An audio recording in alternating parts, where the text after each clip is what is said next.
আসসালামু আলাইকুম। আমরা ইবাদত করি আল্লাহর সন্তুষ্টির জন্য, জান্নাতে যাওয়ার জন্য। কিন্তু আমরা যে ইবাদত করি এই ইবাদত কবুল হওয়ার জন্য আরও অতিরিক্ত কিছু কাজ করতে হয়। শুধু নামাজ রোজা রাখা এগুলোই ইবাদত না, মানুষের সাথে ভালো সম্পর্ক রাখা এটাও ইবাদত। আল্লাহ রাব্বুল আলামিন পবিত্র কোরআনের মধ্যে সূরা নিসার 36 নম্বর আয়াতে ইরশাদ করেছেন, ওয়া আবুদুল্লাহ ওয়ালা তুশরিকু বিহি শাইয়্যা ওয়া বিল ওয়ালিদাইনি ইহসানা ওয়া বিজিল কুরবা। তোমরা একমাত্র আল্লাহর ইবাদত করবে এবং তার সাথে অংশীদার স্থাপন করবে না, এবং এর পরেই তোমার মা বাবার সাথে ভালো ব্যবহার করবে। 3 নম্বর আল্লাহ তাআলা বলেছেন, তোমার প্রতিবেশীর সাথে সৎ আচরণ করবে।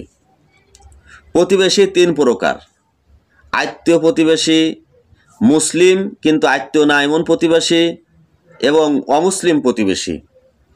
সব প্রতিবেশীর সাথেই ভালো ব্যবহার করতে হবে। রাসূল করিম সাল্লাল্লাহু আলাইহি ওয়াসাল্লাম ইরশাদ করেন, জিবরাইল আমিন আমাকে প্রতিবেশী সম্পর্কে এত বেশি উপদেশ দিচ্ছিলেন, আমার মনে হচ্ছিল যেন সম্পত্তির ওয়ারিশ বানিয়ে দিবে। এই হাদিস এসেছে বুখারী শরীফের 6018 নম্বরে। প্রিয় ভাইরা, প্রতিবেশীর সাথে ভালো সম্পর্ক রাখলে আল্লাহ তাআলা খুশি হয় এবং ইবাদত কবুল হওয়ার সম্ভাবনা বেড়ে যায়। রাসূল করিম সাল্লাল্লাহু আলাইহি ওয়াসাল্লাম একটি হাদিসে বলেছেন, যারা আল্লাহ এবং তার রাসূলের প্রতি বিশ্বাস রাখে সে যেন প্রতিবেশীর সাথে ভালো আচরণ করে।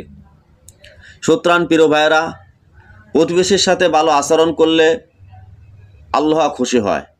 প্লিজ সাবস্ক্রাইব এবং লাইক করুন।